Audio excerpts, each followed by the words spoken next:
దానికి ఆ తన కోసము ముందర నిర్ణయించుకున్నాడు కదా! ఆయన నిర్ణయంలో నేనున్నాను. ఆయన సంకల్పంలో, ఆయన ప్రణాళికలో నేనున్నాను అనేది నాకు ఇందులో కనబడ్డది. దీంట్లో ఉన్నది. అబ్బా! దేవా! నేను ఈ నిర్ణయంలో ఉన్నానా? నేను నిర్ణయింపబడిన దాననా? నేను నీ నీ ప్రణాళికలో ఉన్నానా? నీ ఉద్దేశంలో ఉన్నానా? అది కూడా నన్నెప్పుడు ఎన్నుకున్నావు? జగత్తు పునాదులు వెయ్యబడక మునిపే. క్రీస్తులో నన్ను నియమించుకున్నావా? ఎన్నుకున్నావా ప్రభువా? అనేది నాకు ఇందులో నా నేను రక్షణ పొందాను కాబట్టి, నన్ను దేవుడు ఎన్నుకున్నాడు కాబట్టి, ఇందులో ఈ మాటలు నాకు వ్రాయబడి ఉన్నాయి కాబట్టి, నేను ఇది చదివించాల్సినొచ్చిందండి. దేవునికి మహిమ కలుగును గాక. కొందరిని తన కుమారులుగా మళ్ళీ ఆయన నన్ను కుమార్తెగా స్వీకరించాడు. నిర్ణయించుకున్నాడు నన్ను. దేవునికి మహిమ కలుగును గాక. లోకంలో ధనికులు, జ్ఞానవంతులు, విద్యావంతులు, ఐశ్వర్యవంతులు ఎంతమంది ఉన్నారు. కానీ వారిని ఎన్నుకోలేదంట. ఆయన నన్ను ఎన్నుకున్నాడంట. నాలో ఏ యోగ్యత లేదు, అర్హత లేదు, ఏ మంచి లేదు. నేను దేవునికి దూరస్తురాలను. నేను దేవుడు లేని జనాంగంగా ఉన్న నన్ను ప్రభు నిర్ణయంలో నన్నుంచినందుకు దేవునికి వెలలేని స్తోత్రాలు, కృతజ్ఞతలు, స్తుతులు చెల్లిస్తున్నా. ఎంత స్తుతించినా నేను ఆయన రుణాన్ని తెచ్చుకోలేను. నిజంగా నా దేవుడు నాకు దొరికినందుకు నేను చాలా ధన్యురాలను.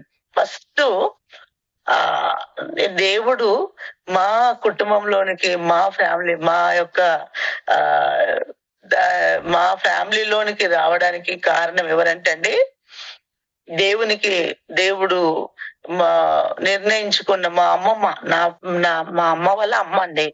ఆమె దేవుడిని నమ్ముకుంది స్టార్టింగ్ లో. ఆమెకు ఈ ఫైల్స్ అంటాం కదా, అర్షమోలలు వచ్చింది ఆమెకి. భయంకరంగా అంటే విపరీతంగా ఆమె తట్టుకోలేని పరిస్థితి. ఆమె చాలా సఫర్ అయింది. ఆమెకి అసలు యాక్చువల్ గా ఆమె ఎంత విఘ్నాతికురాలంటే అండి, మా అమ్మమ్మ వాళ్ళ ఇంట్లో మేము చిన్నగా ఉన్నప్పుడు మేము పుట్టలేదండి అప్పటికి. మేము ఆమెకి వాళ్ళ ఇంట్లో పుట్ట ఉండేదంట. పాము పుట్ట. ఇంట్లోనే ఉండేది.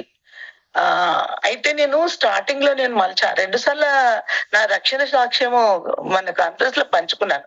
2 సార్లు పంచుకున్నాను. ఇది థర్డ్ టైమ్ అన్నమాట నేను పంచుకోవడము. హ్మ్. పుట్టనే ఉండేది వాళ్ళ ఇంట్లో. అలాంటి భయంకరమైన విగ్రహాధికులనమాట. అంతా పూజ చేసేవాళ్ళు. అందులో పాము గూడా ఉండేదంట. అలాంటి ఫ్యామిలీ. అయితే వాళ్ళు అంటే అలాంటి ఫ్యామిలీలో వాళ్ళు ఉండేవాళ్ళు. మా అమ్మమ్మకి ఇలాంటి అనారోగ్యం రావడం ద్వారా ఎన్ని మొక్కుళ్ళు మొక్కుకుందో, ఎంత పూజలు చేసిందో, ఎన్ని యాత్రలు తిరిగింది, తీర్థాలు తిరిగింది, మొక్కుకుంది. ఆ! ఎన్ని చేసినా ఆమెకు తగ్గలేదు. కావాల్సిన డబ్బు గూడా ఖర్చు పెట్టింది. తగ్గలేదు. ఆమె చాలా సఫర్ అయితుంది. ఆమె ఆహ్, మన మోషన్ పోయినప్పుడల్లా ఇంతింత బ్లడ్ పడిపోవడం, ఆమె దినదినం వీక్ అయిపోవడం, ఆమె సిక్ అయిపోవడము. చాలా అంటే చాలా ఇంకా నేను ఎందుకు బ్రతకాలా అన్నంత స్థితిలోకి మా అమ్మమ్మ రావడం జరిగింది. మా అమ్మ వాళ్ళ అమ్మ అండి. జరిగింది. అయితే ఆమె ఎవ్వరు అనంట ఇంటి దగ్గర అప్పట్లో ఆహ్, ఎవరో చెప్పారంట. అమ్మా అక్కడ మన మన ఎక్కడంటే హాబిట్స్ దగ్గర ఒక గ్రౌండ్ ఎల్బీ స్టేడియం అక్కడ ఆహ్, ఎల్బీ స్టేడియం దగ్గర ఒక మీటింగ్ జరుగుతుంది. మీరు అక్కడ ఒకాయనొస్తారు ప్రార్థన అంటే ఒకాయన అక్కడ యేసు ప్రభుని ప్రకటించడానికొచ్చారు. వాళ్ళు ఒక నూనెను మంత్రించి ఇస్తారని జెప్పారంట. మంత్రించి. ప్రార్థించి గాదు. మంత్రించి ఇస్తారు. మీరు తగ్గిపోతది. మీరెళ్ళండి అక్కడికి అని జెప్పారంట. అయితే ఆమె ఏం జేసింది, వెతుక్కుంటూ అక్కడికి మా అమ్మమ్మని తీసుకెళ్లారండి. తీసుకెళ్తే ఆ మీటింగ్‌లో కూర్చుంటే ఆమెకేం అర్థమవుతది, పచ్చి విగ్రహాధికులు వీళ్ళు. ఆ! వాళ్ళకు మాట ఒకటే అర్థం అవ్వట్లే. ఒకటేంటంటే వాళ్ళు ఏదో నూనె మంత్రించి ఇస్తారు నాకు తగ్గిపోతది అన్న ఉద్దేశ్యంతో వాళ్ళెళ్లారక్కడికి అంతే. వెళ్ళినప్పుడు వాళ్ళేం చేశారు, మీటింగ్ అయిపోయిన తర్వాత అంత జనసమూహం ఉన్నారంట. ఈమనుకుందంట ఏంటి అసల ఈడొక దేవుడు లేడు, ఒక కొబ్బరికాయ కొట్టట్లేదు, ఒక పూజ చేయట్లేదు ఇక్కడ, ఏం లేదు, అగరబత్తి లేదు, ఏం లేదు, దేవుడు లేదు. ఏదో మాట్లాడుతా ఉన్నారు, ఏదో చెప్తా ఉన్నారు, ఏదో మాట్లాడుతా ఉన్నారు, ఏదో చెప్తా ఉన్నారు. అసలు దేవుడే లేడు ఇక్కడ. ఈమేంటి బాబు నాకు ఇట్లా చెప్పి పంపించింది అసల. ఏంటి అసల సంగతి అని ఈమె ఆలోచనలో కూర్చుందంట. అప్పుడు హ్మ్. వేరే వాళ్ళకి అడిగిందంట. "అమ్మా ఇక్కడ ఎవరమ్మా ప్రార్థన మంత్రించిస్తారంట కదా!" అని వేరే వాళ్ళని ఈమె అడిగిందంట మా అమ్మమ్మ. అడిగితే ఆమె చెప్పిందంట అదేంటి "అక్కడికెళ్ళమ్మా అంత జనంలో నువ్వు ఎలా ఎళ్తావో ఏమో మరి. అంత జనంలో నీవు తోసుకొని వెళ్ళాల్సొస్తది" అంటే సర్లే ఎలాగో ఒక రకంగా నేను వెళ్ళాలి. ఎందుకంటే నాకు చాలా భయంకరమైన నా పరిస్థితి అని ఆమె ఏడ్చుకుంటా, కన్నీరు విడుచుకుంటా ఆ మధ్యలోకెళ్ళి ఆ జన సమూహంలోకెళ్ళి మధ్యలోకెళ్ళి తోసుకొని ఎళ్ళిపోయిందంట. ఎళ్ళిపోతే అక్కడికెళ్ళేసరికి మొత్తానికి ఆయన పాస్టర్ గారు, ఆ ప్రార్థించే వ్యక్తి ఈమెకు కనబడ్డారంట. దగ్గరికెళ్ళిపోయి నిలబడ్డారంట. "ఏంటమ్మా?" అని అడిగారంట. "అయ్యా నాకు భయంకరమైన పరిస్థితి. నేను ఇలాగుంది నా పరిస్థితి. నేను అర్షమొలలతో నేను చాలా బాధపడుతున్నా. దగ్గర దగ్గర ఇప్పుడు నాకు ఇంచుమించు 3 నెలలయిపోయింది. తగ్గట్లేదు అయ్యగారు. నేను తట్టుకోలేకపోతున్నానని" చెప్పి ఏడ్చిందంట. ఏడుస్తే ఆమె ఒక బాటిల్ ప్రేయర్ ఆయిల్ అంటే కొబ్బరి నూనె తీసుకెళ్తే అది తీసుకొని ఆయన వెంటనే చేతులు పెట్టి ప్రార్థన చేసి ఆ ప్రేయర్ ఆయిల్‌కి ప్రేయర్ చేసి పంపించారంట. దేవునికి స్తోత్రం. ఆమె అది తీసుకొని ఆమెకు ఒక రూ. 1,00,00,000 దొరికినంత బలమొచ్చిందంటండి. అయితే అది తీసుకొని ఆమె ఇంటికొచ్చి అది వెంటనే దాన్ని ఎంత అంటే దేవుడు ఆమెకు కనబడలేదు గానీ, ఆ కొబ్బరి నూనెలో దేవుడిని చూసినంత విశ్వాసం వచ్చేసింది ఆమెకి. దేవునికి స్తోత్రం. అయితే ఆ నూనె, ఆ ప్రేయర్ ఆయిలు ఎప్పుడైతే ఆమె పెట్టుకోవడము, నీళ్ళల్లో ఏసుకోవడము, త్రాగడం, పెట్టుకోవడం, ఒళ్ళంతా రుద్దుకోవడం, అలా జరగడము, ఆ ప్లేస్‌లో పెట్టుకోవడం ఇలా జరుగుతా ఉందంట. అయితే నిజానికి వారం రోజులండి. 5 రోజులు, 6 రోజులు విశ్వాసంతో ఎంత విశ్వాసంతోనే పెట్టుకుందంట. పెట్టుకోవడం ద్వారా ఆమెకి నిజంగండి వారం తిరగక మునుపే అది పొట్టులాగా వెండిపోయి అది అది ఆరిపోయి అది వ్రాలిపోయినాయంట. దేవునికి స్తోత్రం. ఆమేన్. ఆమేన్. ఆమేన్. తగ్గిపోయిందంట.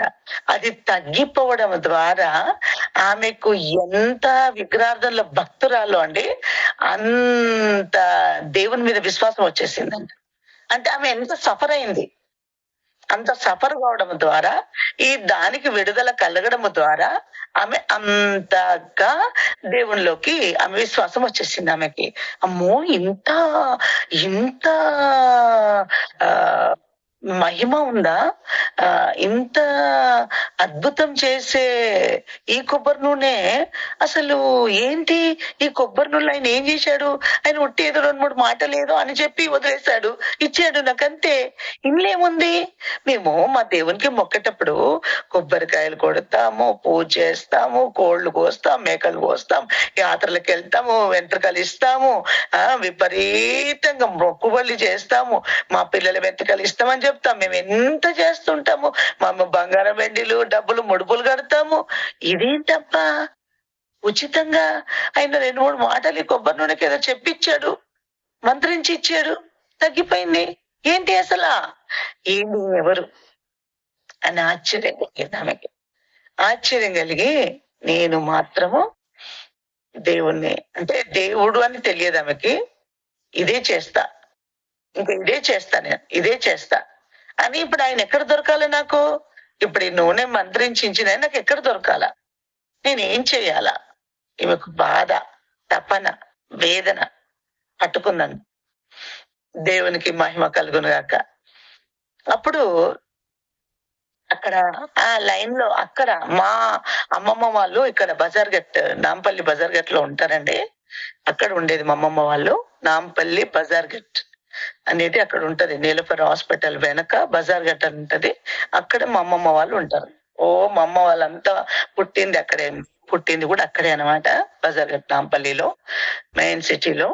అయితే ఇక అది ఆహ్, వాళ్ళు అక్కడ ఉన్నారు. ఈ ఈమె ఆ ప్రేయర్ ఆయిల్‌ని చాలా జాగ్రత్తగా కాపాడుకుంటూ, ఇంకా అది అట్లాగే పెట్టుకొని, దాంట్లో ప్రేయర్ ఆయిల్ అయినా కొద్ది ఇంకా ఆయిల్ తెచ్చి పోసుకుంటూ, అది అలా కాపాడుకుంటుంది. దాన్ని మాత్రమే చూసుకుంటుంది ఈమె విశ్వాసంతో. దేవుడు తెలియదు గదా! ఏం చేయాలో తెలియదు. అలా ఉన్నదంతే. అప్పుడు ఆ లైన్‌లో కంటండి సువార్త ప్రకటిస్తూ యేసే నిజమైన దేవుడు అని చెప్పుకోవడానికి కడపత్రికలు పంచుకొని తిరుగుతున్నారంట అక్కడ. అప్పుడు ఈమె మార్కెట్‌కెళ్ళేసొస్తుందంట. మార్కెట్‌కెళ్ళేసొస్తుంటే చూసిందంట. ఎవరబ్బా! ఏమో కాయిదాలు పంచిపెడుతున్నారు. ఏందసలివి అని చెప్పి తీసుకుందంట మొత్తానికి. తీసుకొని ఇంటికొచ్చింది. ఏందమ్మా ఇది ఏమో పంచిపోయారు అని చెప్పి ఎవరికో ఇచ్చి చదివిచ్చిందంట. యేసుప్రభు నిజమైన దేవుడు. ఆయన అందరికీ రక్షకుడు, లోక రక్షకుడు ఈయననే అని ఈయన తప్ప దేవుడు లేదని ఆ పత్రికలో వ్రాయబడి ఉన్నట్టుగా చూసి ఆయన చదివి చెప్పారంట. మరి ఈ కొబ్బరి నూనె ప్రార్థన చేసి ఇచ్చిన ఆయన ఎవరు? ఆయన దేవుడు గాదా? ఇదే మరి ఇదేంటి? అని ఆమెకొక ప్రశ్నొచ్చిందంట. ప్రశ్నొస్తే ఆ పేపరును అలాగా దాచి ఉంచిందంట. ఈయనెవరో చూద్దామని. అయితే అప్పుడు వేరే వాళ్ళ త్రూ ఇది ఇదేనమ్మా ప్రేయర్ ఆయిల్ చేసేవాళ్ళు. ప్రేయర్ మంత్రించి ఇచ్చిన నూనె మంత్రించి ఇచ్చినారన్నావు కదా! మంత్రించి అనొద్దు. ప్రార్థన చేసి అని చెప్పాలి అని చెప్పినప్పుడు ఆమె ఆమె ప్రార్థన అనడానికి అప్పట్లో రాదు గదండీ! నోరు తిరగదు గదా! అప్పటోళ్ళు గదా వాళ్ళు. ఆహ్, పార్థననంట. ఇది ప్రార్థన చేసిచ్చారంట. ఇది అని అప్పుడప్పుడు నేర్చుకుందనమాట ఆమె. నేర్చుకున్న తర్వాత ఇలాగ జరిగింది. జరిగిన తర్వాత ఆమె దేవుడిని నమ్ముకుంది. నేనిప్పుడు మొత్తం క్లియర్‌గా చెప్పాలంటే సమయం పరిగెత్తుతుంటే నేను కూడా నాకు కూడా భయమేసేస్తుంది. సరే. అయితే ఇది ఏమైందంటే ఇలా జరుగుతున్న సమయంలో ఆమె దేవుడిని మొత్తానికని తెలుసుకుందండి. నిజమైన దేవుడు ఆయనని తెలుసుకుంది. అప్పుడు ఈమెకి ఈ పూజలున్నాయి గదా! ఈ మొక్కుబడులున్నాయి గదా! వాళ్ళ ఇంట్లో గృహ దేవతలు, ఈ పుట్ట ఇవన్నీ ఉన్నాయి గదా! ఈమె చేయక తప్పదు గదా! మరిప్పుడు ఏం జేయాలి నేను అని ఆళ్ళు జెప్పారంట. ఎవరు జెప్పారు ఇప్పుడు ఎవరైతే వీళ్ళు దేవుడి గురించి తెలుసుకున్న వాళ్ళు చెప్తున్నారో, వాళ్ళేం జెప్పారు పూజలు, పునస్కారాలు ఇవన్నీ ఏం చెయ్యొద్దింకా. దేవుడంటే దేవునితోనే ఉండాలింక అంతే. నిజమైన దేవుడు యేసుక్రీస్తు. ఆయనే మార్గం, సత్యం, జీవం. ఆయన తప్ప దేవుడు లేడు. ఆయన నువ్వు నమ్మినవంటే ఆయనలోనే ఉండాలి. ఆయనతోనే ఉండాలి. ఆయననే మన సర్వం సమస్తం ఆయననే మనకు ఊపిరిచ్చాడు. మన ఊపిరి ఆయనది. ఆయనలో మనం ఉండాలి. ఆయన మనతో ఉండాలి. మనం ఆయనతో ఉండాలి అని చెప్పారంట. చెయ్యొద్దు అంటే మరిప్పుడు నేనేం చెయ్యాలి అని భయపడుతుందంట. ఎందుకంటే అలా పాముది పుట్ట ఇంత పెద్దగుంటదది. ఇంత ఎత్తు పుట్ట. ఇప్పుడు ఇట్లా ఏం చేయాలి నేను? అసలేంటి ఇది నా పరిస్థితి? సతమతం అయిపోతుంది. సతమతం అవుతుందంట. అప్పుడు ఆహ్, అప్పుడు వేరే వాళ్ళు ఒక దైవజనులు మా అమ్మమ్మకి పరిచయమయ్యి చెప్పారంట. "అమ్మ ఏం గాదు. మీ ఇంట్లో ప్రేయర్ పెట్టానా? ప్రార్థన పెడుతుంటే అప్పటి విశ్వాసాలు చూడండి విశ్వాసము దైవజనుల్లో కూడా. అమ్మ ప్రార్థన పెడితే అది క్రమక్రమముగా అది ఆ పుట్టనే తగ్గిపోయి ఆ పాము ఎప్పుడు మీకు తెలియకుండా వెళ్ళిపోతుంది ఇంట్లోకెళ్ళని" చెప్పారంట ఆయన విశ్వాసంతో. అయితే అవునా? ఇది నిజమా? అదెళ్ళిపోతదా? మాకేం హాని చేయదా? మాకేం కీడు చేయదా? మమ్మల్నేం చేయదా? నా పిల్లల్నేం కనదా? మమ్మల్ని కనదా? మరి మేము పూజించకపోతే మా మీద కోపము, మా మీద పగబడతారు కదా! ఇది అంటే, లేదు ఏమి జరగదు. అదే ఎళ్ళిపోతది అని చెప్పారంట. అంటే ఆమె ప్రార్థన చేస్తుందంట ఇంట్లో కూర్చొని బయట రూమ్‌లో. అది లోపటి రూమ్‌లో ఉంటది. ఈమె బయట రూమ్‌లో కూర్చొని ఏడుస్తుందంట. యేసయ్యా ఇది కరిగిపోవాలి దేవా! ఆమెకు తెలీదు ప్రార్థన చేయడం గూడా. ఇది పోవాలి, ఇందులోకెళ్ళి ఇది పోవాలి అని ప్రార్థన చేస్తుందంట. ఆయన ప్రతి వారం వచ్చి ఇంట్లో ప్రార్థన చేసి ఎళ్తున్నాడంట. ప్రతి వారం వచ్చి ప్రార్థన చేసి ఎళ్తున్నాడంట. ఇలాగ 6 నెలలు జరిగిందంట. అది కొంచెం తగ్గుతుందంట అండి. దేవునికి మహిమ కలుగును గాక. చూసారా మన దేవుడు ఎంత అద్భుతకరుడు, ఎంత ఆశ్చర్యకరుడు, ఎంత ఎంత ఎంత బలమైన దేవుడు మన దేవుడు, ఎంత సర్వశక్తిమంతుడు. ఆయనకు రావాల్సిన మహిమ విగ్రహానికి చెందనిచ్చే దేవుడు మన దేవుడు కాదు. మన దేవుడు సజీవుడు. ఎంతగా ఆయన రుజుపరుచుకున్నాడంటే నేను ఉన్నాను అని మోషేతో ఆనాడు రుజుపరుచుకున్నట్లుగా. నిజంగా చూసారా మరి? ఇప్పుడు ఐగుప్తులో ఫరో ఎదుట ఒక మంత్రాగ్నులందరిని పిలిపించి ఇప్పుడు మోషే కర్ర పడేసిన వెంటనే పామైంది. పామైతే ఈయనేం చేశాడు? ఈ ఫరో రాజు నీవు ఒక్క పావునే చూపిస్తే మేం చూపిస్తాం చూడని మంత్రాగ్ని పంపిస్తే వాళ్ళ అనేకమైన పాములని పడేసినప్పుడు పాములు అయినాయంట. ఈ అనేకమైన పాములు ఉన్నా గాని ఈ ఒక్క పాము అంట ఆ పాములన్నిటిని మింగివేసిందంట. అంటే చూసారా, మన దేవుడు ఎంత అద్భుతకరుడైన దేవుడు అండి. ఎంత నాకు ఇది చదువుతున్నప్పుడు నాకు నిర్గమకాండము నాకు అది గుర్తుకొచ్చింది, మా సాక్ష్యం గుర్తుకొచ్చింది. దేవునికి మహిమ కలుగును గాక. అలాగా దేవుడు అద్భుతంగా ఆ ఆ పరిస్థితిని ఆ గృహంలో అది క్రమక్రమంగా అది తగ్గిపోవడం జరిగిందంట. జరిగిపోయేది చాలా కిందికి చిన్నగా అయిపోయిందంట అండి. దేవునికి స్తోత్రం. అయిపోయి అది అందులోకి ఎప్పుడు వెళ్ళిపోయిందో తెలియదంట అండి. అది నేలమట్టం అయిపోయిందండి. దేవునికి స్తోత్రం.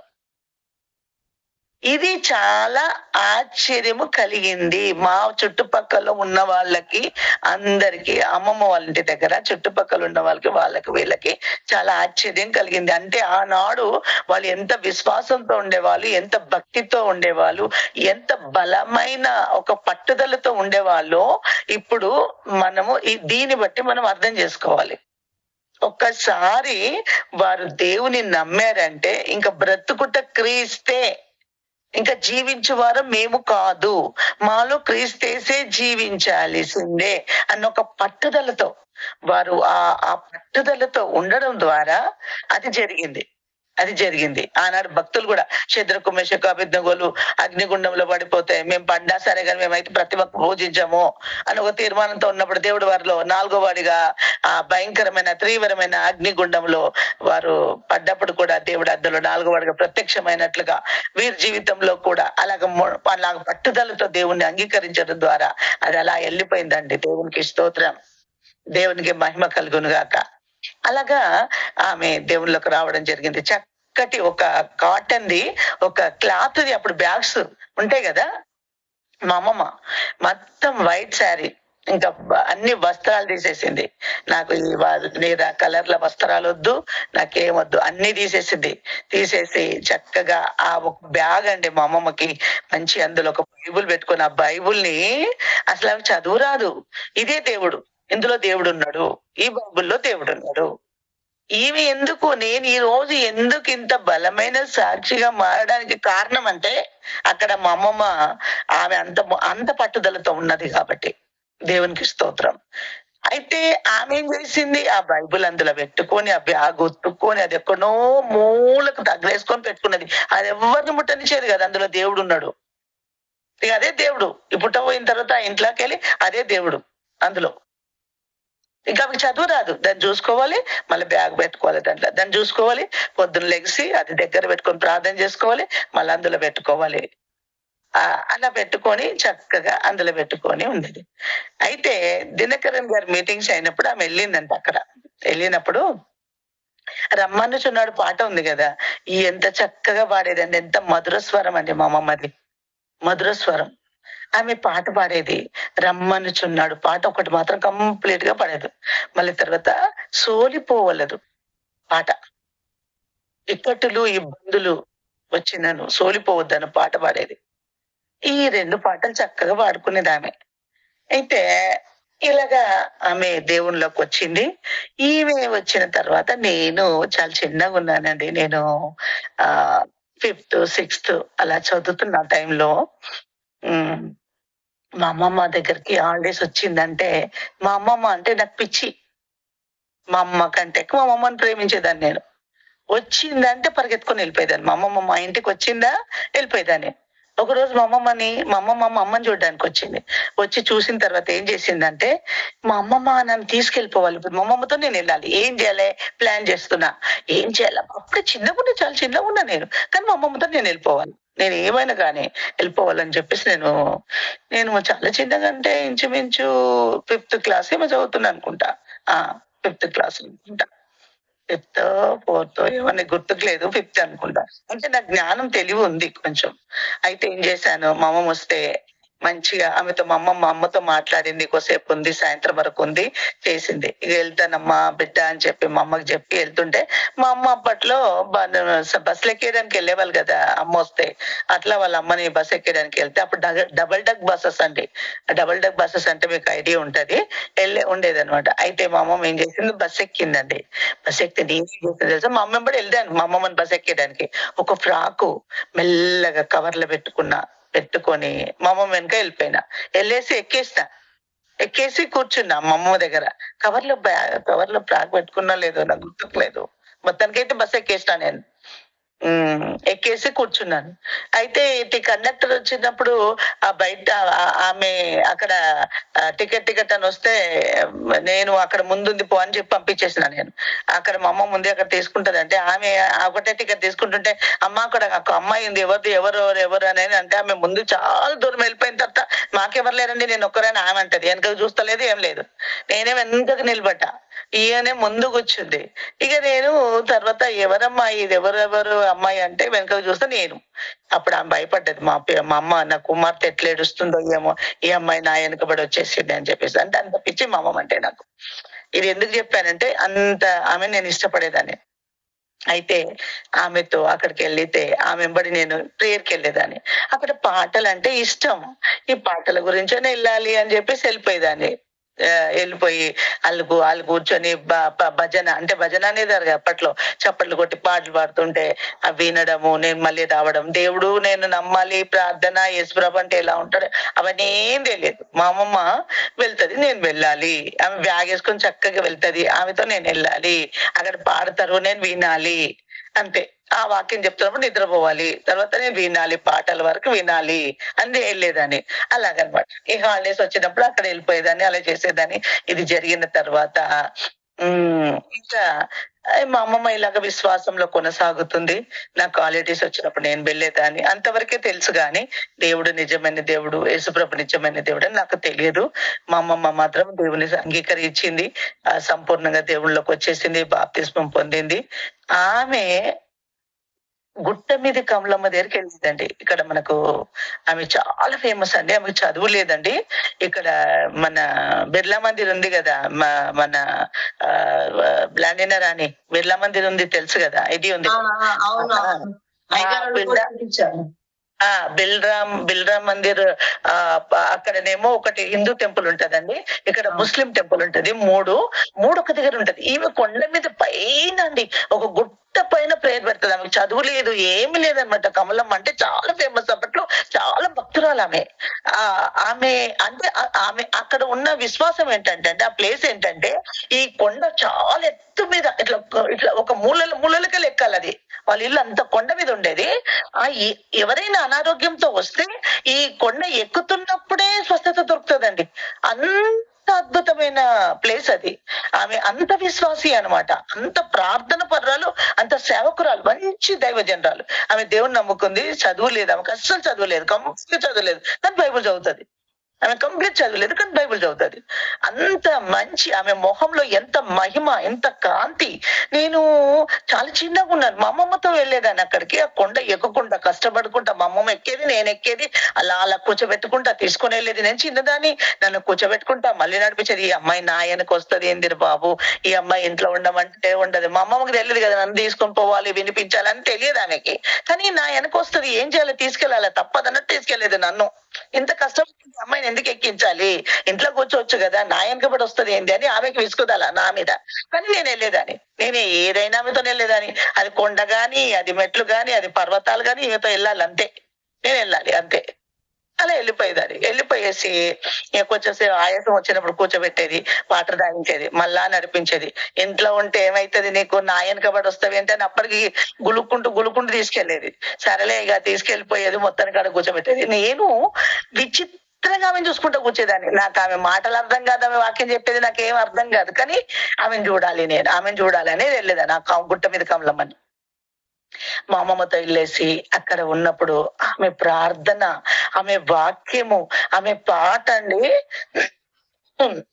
యేసుక్రీస్తు నిన్ను పిలిచెనుగా, నేను అక్కడే నేర్చుకున్నా. సారీ. ఆ రావేల ఓ యువక, రావేల ఓ యువతి పాట ఉంది కదా, యేసుక్రీస్తుని ఎన్ను పిలిచారుగా. పాటలన్నీ అక్కడే పాత పాటలన్నీ ఆంధ్ర క్రైస్తవ ఉద్యోగ కీర్తనలన్నీ అక్కడ ఆమె చాలా చాలా చాలా బాగా పాడేదండి ఆవిడ.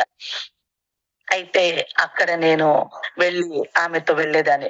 అక్కడ దేవుని మా అమ్మమ్మ ఎలా అయిందంటే అండి, దేవుని కొద్ది దినములోనే ఆమె ఎంత స్పష్టంగా మన ప్రభుని తెలుసుకుందంటే, ఆమె అంత దేవుని ప్రేమలో అతకబడ్డదండి. దేవుని ప్రేమలో అతుక్కుపోయిందామె.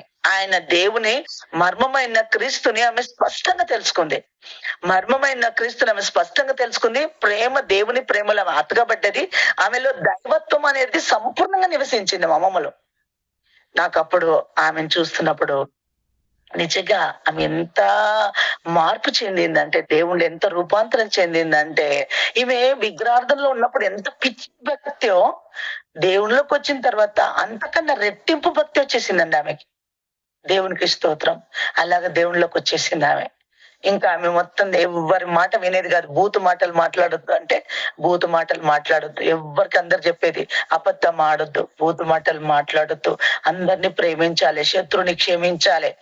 శత్రుని క్షమించాలి అన్ని నేర్చుకుంది. ఆమెకి బైబిల్ చదవడానికి రాదు, కానీ అన్ని నేర్చుకుంది. ఎవరికి ధర్మం చేయాలి, ఎవరికి ఇవ్వాలి, ఎవరన్నా బాధతో ఉన్నప్పుడు ఇంటికి వస్తే ఆమె దగ్గర 10 రూపాయలు ఉంటే 2 రూపాయలని ఇచ్చి పంపించాలి, 1 రూపాయని ఇచ్చి పంపించాలి. ఇవన్నీ ధర్మ కార్యాలన్నీ నేర్చుకుంది కొర్నేలి వలె. ఆయన ముమ్మారు 3 గంటలకి సారీ 3 గంటలకి ప్రార్థన సమయంలో ఈ కొర్నేలి ఎలా ప్రార్థన ఇంటి వారితో కూర్చొని ప్రార్థన చేసుకునేదో, ఆమె ఒక టైమింగ్ పెట్టుకునేది. పొద్దున 4 గంటలు 3 గంటలకు చేసుకోవాలి. ప్రతి ఒక్కరికి ప్రార్థన చేయాలి. దేశం అంతా తిరిగేసి వస్తుంది. భూమి ఎంతవరకు ఉందో అంతవరకు ప్రార్థనలు తిరిగేసి వస్తుంది. అంతసేపు ప్రార్థన చేసేది.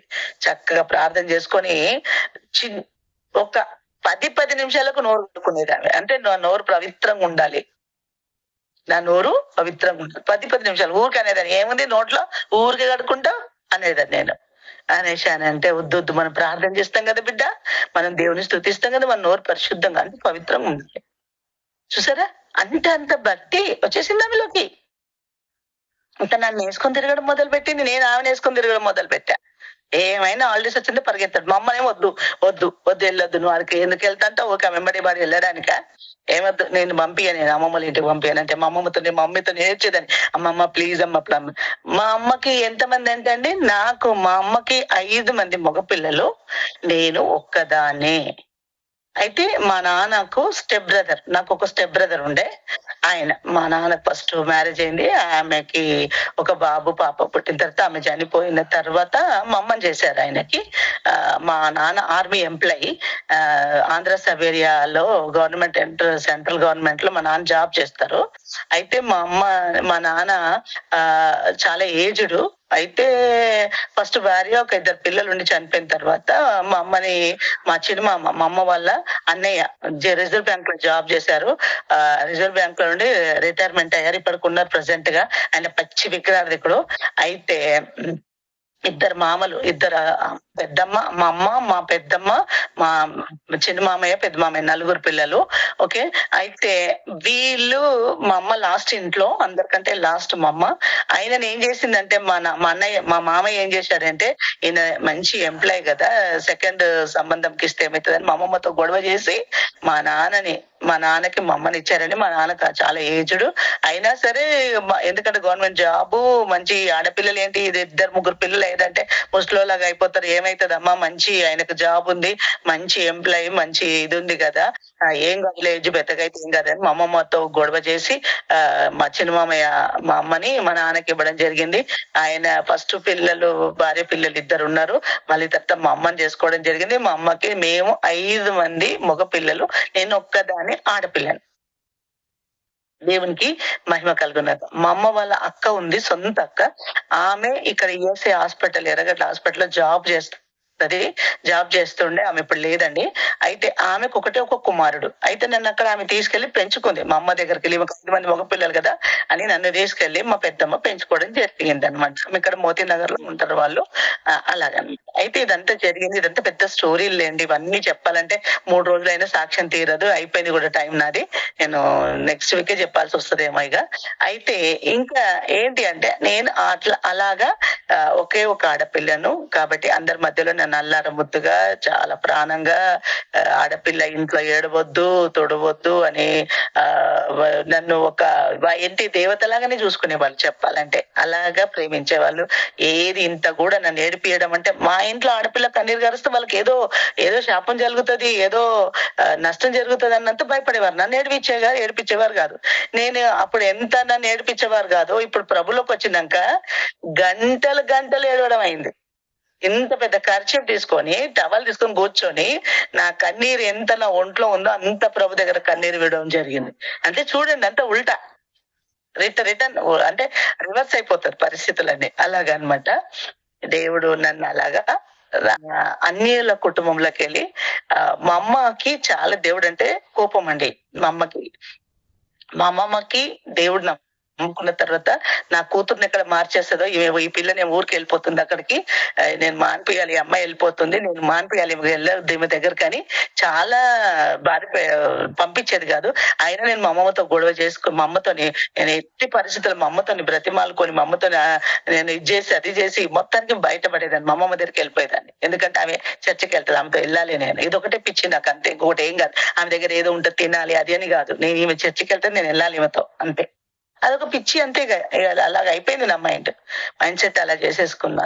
అలా అయిపోయింది. అలాగా నేను దేవునిలోకి మా అమ్మమ్మతో వెళ్ళడం జరిగింది కానీ అప్పటికి ఇంకా రక్షణ దేవుడు అనేది నాకు తెలియదండి. ఇలాగా నేను మా ఇంట్లోకి దేవుడు ఆ రీతిగా వచ్చాడు. మా కుటుంబంలోకి మా దేవుడు అలాగొచ్చాడు. యేసు ప్రభు అలాగొచ్చాడు మా ఇంట్లోకి ప్రత్యక్షమయ్యాడు. దేవునికి మహిమ కలుగును గాక. దేవునిలోకి నేను వచ్చిన తర్వాత అంటే నేనింకా రాలేదు. నేను మెల్లగా వస్తున్న టైంలో నాకు భయంకరమైన అనారోగ్యం వచ్చింది. నార్మల్‌గా కాదండి. నేను 3 నెలలు ఒక నోట్లో ఒక చుక్క మంచినీళ్ళు పొయ్యకుండా నేను సిక్ అయిపోయి నేను బెడ్ వైస్ అయిపోయినా. నేను ఎలా అంటే ఇంకా చనిపోతా అనేదానికి ఇంకా ఏ సందేహం లేదు. అంటే అంత భయంకరమైన అనారోగ్యం నాకు రావడం జరిగింది.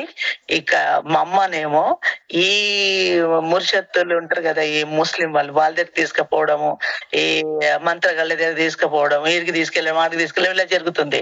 ఒక్క దగ్గర నాకు మంచిగా అవ్వట్లేదు. నా నోట్లో నుండి ఊదు అంటారు కదా! ఊదు వాసన అది భయంకరం వస్తుంది. అది నోట్లోకెళ్ళి వచ్చినప్పుడు నాకు వామిటింగ్, ఈ అన్నం తినాలా, నీళ్ళు తాగాల, నీళ్ళు కూడా భయంకరమైన వాసన. అన్నం అంటే ఇంకా భయంకరమైన వాసన. అది అన్నం అయితే పురుగులే అనిపిస్తది నాకు. అంత ఘోరమైన పరిస్థితిలోకి నేను దిగజారిపోయి కొబ్బరి నీళ్ళు తీసుకొచ్చి నోట్లో పోస్తే వామిటింగ్. ఇది ఇలాగ అయిపోయి 3 నెలలండి బెడ్ వైజ్. నా దగ్గరికి ఎవరైనా రూమ్ లోకి వస్తే వాళ్ళకి కరవాలనా, కొరకాలనా, కొట్టేయాలా అని అంట. నేను ఒక్క వ్యక్తిని ఇంట్లోకి రానిచ్చే ఇది లేదు. నేను అంత ఒక్కదాన్నే నేను ఉండాలి అంతే. మా అమ్మ మాత్రం వస్తేనే ఆమెతో మాట్లాడాలి అంతే. ఇంకా అలా ఉండే పరిస్థితి నాది. అప్పుడు మా అమ్మమ్మ వచ్చి, నువ్వు ఎందుకు ఇంత పిచ్చి లెక్కలు చేస్తున్నావు, పిల్ల చంపేసుకుంటావా, ఉన్నదే ఒక్క ఆడపిల్లనే మనకి, ఇంత ఘోరంగా నువ్వు మొండి పట్టు పడుతున్నావు, నేను తీసుకెళ్ళిపోతా పిల్లని. మా అమ్మమ్మ ఏడ్చుకుంటా, మా అమ్మ కాలు పట్టేసి నేను తీసుకెళ్ళిపోతా, నేను చర్చిలకు తీసుకెళ్ళిపోతా, చర్చిలో ప్రార్థన చేపిస్తేనే తగ్గుతది, ఇంకెక్కడ తగ్గది ఇది. నువ్వు ఇంత మంత్రగాల దగ్గర తీసుకెళ్ళావు, తంత్రాల దగ్గర తీసుకెళ్ళినావు, యంత్రాల దగ్గర తీసుకెళ్ళినావు, ఎక్కడ తగ్గుతుంది, ఏవేవో ముళ్ళు కట్టించావు, ఏవేవో తావిసులు కట్టించావు, ఏవేవో చేసావు, మెడలన్నీ అవి పెట్టినావు, ఏం జరుగుతుంది, ఎంత చక్కగా ఉంది ఆ అమ్మాయి అని చెప్పేసి వద్దు అనేసి అని చాలా మా అమ్మమ్మ మొండి పట్టుబట్టి నన్ను చర్చికి తీసుకెళ్ళింది. అయితే ఇదొక్కటి చెప్పేసి నేను ముగించేస్తాను. తర్వాతనే చెప్తానండి. ఎందుకంటే టైం అయిపోయింది కాబట్టి నేను అన్న టైం ముగించాలి కాబట్టి. నేను పుట్టుకలో నేను దేవుని ప్రణాళికలో ఉన్నాను అనడానికి ఇప్పుడు ఎఫెసీయులకు రాసిన పత్రిక చదివిచ్చాను గదండీ. ఆయన నిర్ణయంలో ఉన్నా, ఆయన ప్రణాళికలో, ఆయన ఉద్దేశంలో ఉన్నాను అనడానికి నేను ఎందుకు ఈ మాట చెప్పగలుగుతున్నానంటే ఒక మాట చెప్తాను నేను. నేను పుట్టినప్పుడు అంటండి 6 నెలలు అయినప్పుడు 5 నెలల పాకుతాం కదా నార్మల్ గా 6 నెలలు 5 నెలలు వచ్చి పాకుతాం కదా. మా అమ్మ ఏం చేసిందంట అన్నం వండేసి గంజి వంపి అక్కడ పెట్టి లోపలికి ఎందుకో వెళ్ళిందంట. వెళ్తే నేనేం చేసినంటే పాక్కుంటా వెళ్ళిపోయి చాలా తెలుపు అంటండి. ఫుల్ వైట్ పుట్టేశానంట. అంటే మా నాన్న వాళ్ళ అమ్మలాగా పుట్టానంట నేను. అయితే ఫుల్ వైట్ అంట. చాలా తెలుపు, ముట్టుకుంటే మాసిపోయేంత తెలుపులో వచ్చేసానంట. అయితే మా తమ్ముళ్ళు మా అన్నలంతా కొంచెం మళ్ళీ బ్లాకే. నేను ఒక్కదాన్ని చాలా తెలుపు మా ఇంట్లో. అయితే వెళ్ళిపోయేసి ఏం చేశానంటే నా మొహము ఆ వేడి వేడి గంజిలో ఇట్లా పెట్టేశానంట. మొహం తీసుకెళ్ళి అందులో పెట్టేశానంట. పెట్టేస్తే మొఖం అంతా కాలిపోయిందంట. అప్పుడు 6 మంత్స్ ఎంతో ఉన్నానంట నేను. 5 6. అయితే మా అమ్మ లోపలికి వచ్చేసరికి బాగా ఇంకా ఏడుస్తున్నానంట. విపరీతంగా ఇంకా కేకలు పెట్టి ఏడుస్తా ఉంటే చూసేసి ముఖమంతా ముడత ఇట్లా కాలిపోయిందంటండి. మా అమ్మ ఏం చేసిందంటే అమ్మా అమ్మ అని పరిగెత్తుకొని తీసుకొని నీలోఫర్ హాస్పిటల్ బజార్ గట్లో ఉంటదండి. అది పెద్ద హాస్పిటల్ ఇప్పటికి ఉంది ప్రెసెంట్ గా. ఆ నీలోఫర్ హాస్పిటల్ కి తీసుకొని వచ్చింది. ఎందుకంటే మా అమ్మమ్మ వాళ్ళ ఇల్లు బజార్ గట్టే. హాస్పిటల్ వెనుకనే మా అమ్మమ్మ వాళ్ళ ఇల్లు. అయితే వచ్చేస్తే డాక్టర్ చెప్పాడంట ఇంత చక్కటి పాప ఇప్పుడు ఈ అమ్మాయి ఫేస్ అంతా కాలిపోయింది. ఇప్పుడు ఎలాగమ్మా ఇది ఏంటి ఇంత ఘోరంగా అయిపోయింది, నువ్వు ఎక్కడ పోయావు ఏంటి అంటే ఇట్లా గంజిలో ముఖం పెట్టేసింది అని చెప్తే వాళ్ళేం చేశారంట 6 నెలలు కటిక పెత్తం అంటే జొన్న రొట్టె కారం తింటే ఈ అమ్మాయి ఫేస్ మీద ముడతలు రాకుండా ఏమన్నా చెయ్యొచ్చు. లేదంటే నువ్వు ఏదన్నా తినేసినావంటే ఈ అమ్మాయి ఫేస్ అసలు చూడకుండా పనికి రాదు. ఈ మొహం అంతా పాడైపోయినట్టే. ఇంకా అసలు ఇది ఫేస్ ఉండదమ్మా ఈ కుట్టి అదేం కళ్ళు ఇంకా దయ్యం. వెంటనే టెస్ట్ చేస్తే కళ్ళు ఉన్నాయంట. కళ్ళు పోలేదు ఇంకా. దేవునికి మహిమ కలుగును గాక. ఆ ఫేస్ లో ఆ గంజిలో ఫేస్ పెట్టినా గాని కళ్ళల్లో గంజి పోలేదా, మరి దేవుడి ప్రణాళిక ఏంటో నన్ను ఎంత ఎలా కాపాడాడో, దేవుడు చిత్తంలో, దేవుడి నిర్ణయంలో, దేవుని ప్రణాళికలో నేను ఉన్నానేమో. నేను కాలిపోలేదండి. నా కళ్ళల్లో ఇంత గంజి పోలేదు. ఆ కళ్ళు ఎట్లా తప్పించబడ్డాయో మరి ఆ చెవుల గంజి పోలేదా, మరి ఏంటో చెవులు వినబడడం, కళ్ళు కనబడడం మరి ఎలా జరిగిందో అది దేవుడికే సాధ్యమైంది. అది నాకు మాత్రం అసాధ్యము. అది నేను చెప్పడానికి కూడా నాకు భయం పుడుతుంది. నేను అలాగుంటే మా అమ్మ ఏం చేసిందంటే అమ్మ ఇంత చక్కగా ఇంత అందంగా అందుకే దేవుడు ఇచ్చాడా ఏంది ఈ పిల్ల ఇలా కాలిపోవడానికి, దేవుడు ఇంత అందంగా ఇచ్చాడా నాకు, ఎందుకు ఇలా జరిగింది, ఇంత ఇంత వైట్ గా ఇట్లా ఇచ్చాడు దేవుడు ఎందుకని చెప్పేసి 6 నెలలు 6 నెలలు ఈమె కటిక పత్యము జొన్న రొట్టె కారం తిన్నదంట మా అమ్మ. నేను నా ఫేస్ మీద ఒక్క మచ్చ రావద్దనండి మా అమ్మ చాలా కష్టపడ్డదండి. పాలు తాగుతా కదా ఆమెది, అందుకని చెప్పేసి 6 నెలలండి జొన్న రొట్టె కారం తిన్నదంట. ఇప్పుడు నా ఫేస్ బ్లాండినరా అని చూసింది. ఉషా గారు చూశారు, చాలా మంది చూశారు, జోసమూర్తి గారు, వరప్రసాద్ గారు చాలా మంది చూశారు, జయకుమార్ గారు చూశారు. ఇప్పుడే పట్టుకుంటే కందిపోతారు అలా ఉన్నారు. అదే దేవునికి మహిమ కలుగును గాక. అయితే అలాగే జరిగింది. దేవుడు ఇప్పుడు మా అమ్మ అప్పుడు కష్టపడింది కాబట్టి నేను ఇప్పుడు నిజంగా కూడా అవన్నీ నేను అన్ని అలంకరణ తీసేసిన ఏం చేసినా దేవుడి కృప నా మీద ఆవరించింది. దేవునికి మహిమ కలుగును గాక. అలాగా దేవుడు నన్ను కాపాడాడని దాంట్లోనే తప్పించాడు. ఒక రోజు కరెంటు పోయిందంట. కరెంటు పోతే దీపం పెట్టిందంట, వెలిగించిందంట. అప్పట్లో ల్యాంప్ కదండి, చిన్న చిన్న ల్యాంపులు పెట్టి ఇట్లా బుగ్గ పైన పెట్టేవాళ్ళు. అప్పుడు బుగ్గ కూడా లేదు దాని మీద పెట్టడానికి, ఓన్లీ దీపం అంటించిందంట. లోపలికి వెళ్ళిందంట మా అమ్మ దేనికో దానికి. వెళ్ళేసరికి అదేంటి అప్పుడు కూర్చుంటున్నానంట. అప్పుడు పాక్కుంటా కూర్చుంటున్నానంట. ఎక్కడ పడితే అక్కడ కూర్చుంటున్నానంట. ఆ దీపం తీసుకొని ఫ్రాక్ కింద పెట్టేసుకున్నానంట చక్కగా. ఆ దీపం ఏదో నాకు మంచిగా అనిపించి తీసి ఫ్రాక్ కింద పెట్టుకున్నానంట. పొట్ట మీద అంతా కాలిపోయింది మొత్తం. కాలిపోతే అది ఇప్పటికి ఉందండి. పొట్ట మీద ఒక చిన్న ఇట్లా మరక ఉంటది, అంతే, ఎక్కువ లేదు. అది చూసి ఆ ఉరకపై లోపలికి ఎందుకో లోపలికి వెళ్ళి బయటకు వచ్చేసరికి ఆ ఫ్రాక్ చేసి చాలా తుంటరి లెక్కలు భయంకరమైన అల్లరి చేసేదానంట. అంత ఇదిగా చేసేసేదానంట. మా అమ్మ ఇప్పటికి చెప్తాది, పువ్వులు పెట్టామంటే నాకు తలకు పుండ్లు అయితే ఈ పువ్వులు ఈ తలంతా గుండు చేయించారంట, వెంట్రుకలు తీపిచ్చేస్తే నాకు ఇప్పుడు పువ్వులు పెడతావా లేదా అని చెప్పేసి. అంటే ఎట్లా పెట్టాలి పెట్టాలమ్మా, జుట్టు లేదు కదా అంటే, మా అమ్మ తల్ల పువ్వు ఉంటది, ఆమె పువ్వు పెట్టుకుంటది, నాకెందుకు పెట్టావని చెప్పి గొడవ చేస్తే, నువ్వు ఇప్పుడు నాకు తల్ల పువ్వు పెడతావా లేదంటే, అప్పట్లో ఏం చేసేవారంటే ఇట్లా గోడకి మూల కొట్టేసి పువ్వు వేసి అక్కడ నైవేద్యం పెట్టేవాళ్ళు మా ఇంట్లో అప్పుడు మేము చిన్నగా ఉన్నప్పుడు. నేనేం చేసేదాన్ని అంటే, ఒక మొయకు తీసుకొని వచ్చి ఒక గుండు రాయి తీసుకొని వచ్చి నా తల కొట్టి నాకు పువ్వులు పెట్టని చెప్పేదానంట. నాకు పువ్వులు అంటే అంత పిచ్చి అనమాట. నా తలకు మేకు కొట్టి పువ్వులు పెట్టు, నువ్వే పెట్టుకున్నావు నాకెందుకు పెట్టావు అని అడిగేదానంట. అంటే అంత చిలిపి, అంత అల్లరి, అంత ఇది ఉండేదానంట. దేవునికి మహిమ కలుగునాక ఇలాగ నన్ను దేవుడు అందులో అన్ని ప్రమాదాలకు వెళ్ళి తప్పించాడండి. తప్పించిన తర్వాత నేను కొంచెం ఎదిగిన తర్వాత మా అమ్మమ్మ రక్షణ పొందిన తర్వాత మళ్ళీ ప్రమాదం జరిగింది, భయంకరమైన అనారోగ్యం రావడం జరిగింది. అనారోగ్యం వచ్చిన తర్వాత ఇంకా విపరీతమైన పరిస్థితికి గురైపోవడం ద్వారా మా అమ్మతో గొడవ చేసి నన్ను తీసుకెళ్లిపోయి చర్చిలో ఆ గుట్ట మీద కమలమ్మ దగ్గరికి తీసుకెళ్లి ప్రార్థన చేయించడము, అంత మీదకి నన్ను ఎత్తుకొని మోసుకొని పోయి తర్వాత ఇంకా వేరే వేరే పాస్టర్స్ పిలిచి ఇంటి దగ్గరికి పిలుచుకొని ప్రార్థన చేయించడము ద్వారా దేవుడు మరలా నన్ను బ్రతికించాడు. దేవునికి మహిమ కలుగునాక మరలా నాలో జీవం పోసాడు. నేను ఆల్రెడీ డెడ్, మరణించిన నన్ను దేవుడు జీవం పోసి తిరిగి మరలా నన్ను బ్రతికించాడు. ఎన్ని అపాయాలు, ఎన్ని ప్రమాదంలో నుండి నన్ను బయటికి తీసుకొచ్చాడు. మరి ఎందుకు 5 మంది మగపిల్లలు నన్ను ఒక్కదాన్ని దేవుడు ఎందుకు ఇచ్చాడు? ఇన్ని చిన్నగున్నప్పుడు ఇన్ని పరిస్థితులకు మరి నేను అంత గురి అయిపోయిన దేవుడు నన్ను అంత తప్పించుకుని వచ్చి నన్ను ఇక్కడ ఎందుకు తీసుకొచ్చాడు? అందుకనే నేను కీర్తనలు ఎందుకు చదువుతానంటే, నా ప్రాణమా యెహోవానే సన్నతించు, నా అంతరంగములో ఉన్న సమస్తమా ఆయన చేసిన మేలుల్లో ఉపకారములను దేనిని మర్చిపోద్దు అని నా ప్రాణంతో నేను చెప్పుకుంటా ప్రతిదినం. దేనిని మర్చిపోద్దు అని చెప్పుకుంటా. ఇంకొకటి చెప్తా, ఎందుకంటే నా దోషములను క్షమించిన వాడు, నా పాపములను క్షమించడం. అంటే నా పాపం దోషం ఏం తెలియదు. అప్పటి రోజులలో మనకి ఏం తెలుసండి ఇవన్నీ. అసలు అప్పటి రోజుల అమాయకత్వము, ఆ విధానము, ఆ నడవడి, అది అంత డిఫరెంటే ఉంటది కదా. అలాగే ఉన్న నా పరిస్థితిని దేవుడు నా దీన స్థితిని కటాక్షించాడు. దేవుడు నామానికి మహిమ కలుగునాక నేను 10 minutes ఎక్కువ తీసేసుకున్నాను. నాది మిగిలి ఉన్న సాక్ష్యం నేను నెక్స్ట్ వీక్ పంచుకుంటానండి, ఎందుకంటే సమయం అయిపోయింది కాబట్టి. తర్వాత నేను రక్షణలోకి ఎలా వచ్చాననేది నేను తర్వాత చెప్పడం జరుగుతుంది. ఇప్పుడు మరి దేవుడు ఇక్కడి వరకు నేను ఆ ప్రమాదంలో నుండి, ఆ భయంకరమైన ప్రమాదం దేవుడు నన్ను ముట్టి పరిచిన తర్వాత నేను రక్షణలోకి ఎలాగొచ్చాను అంటే, దేవుని ఎలా తెలుసుకున్నాను ఆ తర్వాత అనేది నేను నెక్స్ట్ వీక్ పంచుకుంటానండి. దేవుడు నాకు ఇచ్చిన కొద్ది సమయంని బట్టి దేవుని స్తుతిస్తూ మీ అందరికి మీ అందరికి వందనాలు తెలియజేస్తూ నా సాక్ష్యం ముగిస్తున్నాను. Thank you so much. Praise the lord. ఎక్కువ పువ్వులు పెట్టడానికి ఒకసారి చెప్ప మనవరాలు అలా చేసిద్దానంటే చిన్న ప్రభావతి గారు, మరి ఇప్పుడు అప్పుడు ప్రభావతి గారు అట్లా చేస్తారు.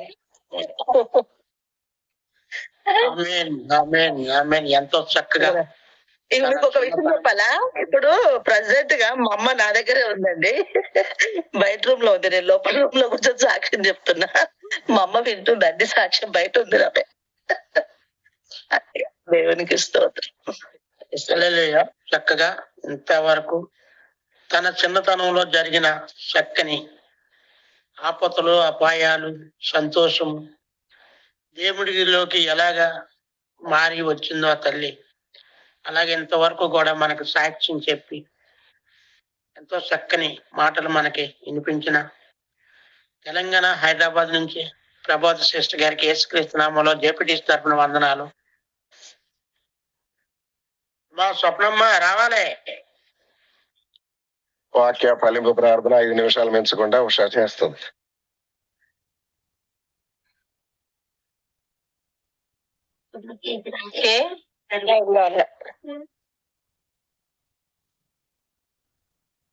మోహన్ డాక్టర్ ఉన్నారు కదా, ఓకే ఓకే. మోహన్ గారు చెయ్యండి. మోహన ఓకే. సాక్ష్యం ఫలింపు ప్రార్థన చేయండి. 5 నిమిషాలు మెంచకుండా చేయలేదు, వేడేమో. మోహన్ గారు లేదు, నీకు లేవలేడు ఆయన, వదిలేసి. వాక్య ఫలింపు నేను చేస్తాను, ముగింపు 5 నిమిషాలు మెంచకుండా చేయాలమ్మా. 5 నిమిషాలు దాటుకోండి. ఓకేనా? అలాగే అలాగే చూసారు కదా, పాటకు అయింది, ఆవిడ గంట మాట్లాడింది ఇప్పటి వరకు. స్తుతి స్తుతి స్తోత్రం ప్రభా. స్తుతి స్తోత్రాలు మహోన్నతుల మహాగరుడ సర్వోన్నతుల సర్వశక్తి మంత్రైన ప్రభా నీకే వందనాలు. స్తుతులు స్తోత్రాలయ ఆత్మస్వరూపుడ పరిశుద్ధాత్మ దేవా నీకే వందనాలు. కృతజ్ఞత స్తుతులు స్తోత్రాలయ నజడగేస్తూ దావీదు కుమారుడా నీకే వందనాలు. స్తుతులు స్తోత్రాలు ఉదయకాల సమయంలో ప్రభా నా తండ్రి నూతన సంవత్సరం 26వ సంవత్సరంలో ఆఖరి దినములో ప్రభా 31వ తారీఖు 1వ నెల 2026 సంవత్సరంలో ఈ నిమిషం వరకు నన్ను మమ్మ సజీవులకు ఉంచిన దేవా నీకే వందనాలు. స్తుతులు స్తోత్రాలయ సజీవులు స్థుతించుదురు మను నేను స్థుతించని వాక్యం సెలవిచ్చిన దేవాని స్తోత్రమయ్యా. నా తండ్రి నా పితృ దేవా అబ్రహాం ఇస్సాకు యాకోబు దేవా నీకే వందనాలు. కృతజ్ఞతా స్తుతులు స్తోత్రాలు ఉదయకాల సమయంలో ప్రభాని సన్నిధిలో జ్ఞాపకం చేసుకోండి దేవాన్ని స్తోత్రాలయ. ఉదయకాల సమయంలో నా తండ్రి సహోదరు ప్రభా సిస్టర్ గారు ప్రభా తన జీవితంలో మీరు చేసిన అద్భుత కార్యములు ఆశ్చర్య కార్యములు ప్రభా మేలులు ప్రభా అయా నా తండ్రి అయా మిమ్మల్ని తెలుసుకోవడానికి నా తండ్రి సాక్షి రూపంగా నా తండ్రి అనేక మాటలు నా తండ్రి తెలియజేస్తున్నారయ్యా. దేవానికి వందనాలు స్తుతులు స్తోత్రాలు. తన అమ్మమ్మ ద్వారా నా తండ్రి మిమ్మల్ని ఎరిగి ఉన్నారని నా తండ్రి అయా తెలియజేసి ఉన్నారు. రాజ్యానికి వందనాలు కృతజ్ఞతా స్తుతులు స్తోత్రాలు. ఆత్మస్వరూపుడ ఎంతో నా తండ్రి విగ్రహారాధికులైనప్పటికీ వాళ్ళ అమ్మమ్మ నా తండ్రి మారి ప్రభా నా తండ్రి తన మనవరాలను కూడా మార్చుకునే కృపా జ్ఞానాన్ని ఇచ్చారు. అందుని బట్టి వందనాలు స్తుతులు స్తోత్రాలు. నిజమే ప్రభా ఆత్మస్వరూపుడ మీరు సత్యం జీవ మార్గమై ఉన్నారు. మీ సత్యమైన జీవమైన మార్గంలో నా తండ్రి సహోదరిని నా తండ్రి నిలబెట్టినందుకు విధానాన్ని బట్టి వందనాలు కృతజ్ఞతా స్తుతులు స్తోత్రాలయ. పరిశుద్ధాత్మ దేవానికి వందనాలు కృతజ్ఞతా స్తుతులు స్తోత్రాలు. చెప్పిన సాక్ష్యం ప్రతి ఒక్కరిని విని ఉన్నాము ప్రభా. దేవానికి వందనాలు స్తుతులు స్తోత్రాలు. తన అమ్మమ్మ కూడా అప్పటి కాలంలో మీరు ఇచ్చిన స్పష్టతను విధానాన్ని బట్టి వందనాలు స్తుతులు స్తోత్రాలు. నిజమే ప్రభా అయాత్మ స్వరూపుడ పరిశుద్ధాత్మ దేవ ఎప్పటికైనా గాని ప్రభా నా తండ్రి మీ యందు విశ్వాసం మేము ఉంచిన ఎడల పరిపూర్ణముగా మమ్మల్ని నా తండ్రి మేము మార్చుకొని ప్రభా నీలో భయభక్తులు కలిగి జీవించుచుండగా ప్రభా ఇంకను మా జీవితాలలో మా కుటుంబాలలో నా తండ్రి మా కుటుంబాలలో కూడా నా తండ్రి అద్భుత కార్యములు ఆశ్చర్యకార్యం చేస్తూ వచ్చుచున్న విధానానికై వందనాలు కృతజ్ఞతా స్తుతులు. మరి ముఖ్యముగా ప్రభా అయా నిజమైన దేవుడివి మీరని ప్రభా తెలుసుకొని నా తండ్రి జీవించడం ఎంతో నా తండ్రి ధన్యత. నా తండ్రి పరిశుద్ధాత్మదేవ ఆత్మస్వరూపుడు ఆత్మస్వరూపుడు పరిశుద్ధాత్మదేవ ఆత్మదేవ ఓ గ్లోరీ గ్లోరీ నీకు వందనాలు కృతజ్ఞతా స్తుతులు స్తోత్రం. అటు నిజమైన దేవుడిని మేము తెలుసుకున్నందుకు నా తండ్రి ఎంతో సంతోషం. మా జీవితాలను నీతి యథార్థత పరిశుద్ధాత్మతోటి నా తండ్రి నింపి ప్రభా మీరు నడిపించిన విధానానికై వందనాలు కృతజ్ఞతా స్తుతులు స్తోత్రాలు. ఇంకా మిగిలిన సాక్ష్యం తన నా తండ్రి మీ రక్షణ నా తండ్రి ఎలా వచ్చినదో మీ రక్షణలోకి నా తండ్రి వచ్చేవారని తెలియచేస్తుండగా ప్రతి ఒక్కరు విని నా తండ్రి ఆనందించడానికి ప్రభా ఈ సాక్ష్యం ద్వారా అనేకులు మారడానికి నా తండ్రి అయా సహాయాన్ని దయచేయమని జరిగేస్తూ పరిశుద్ధనామములో అడిగి వేడుకున్నాం తండ్రి. చక్కగా సాయంత్రం వరకు ప్రార్థన చేసి సహాయం చేసిన విజయవాడ నుంచి ఉషా సిస్టర్ గారికి యేసుక్రీస్తు నామములో జేపీడీ తరపున వందనాలు.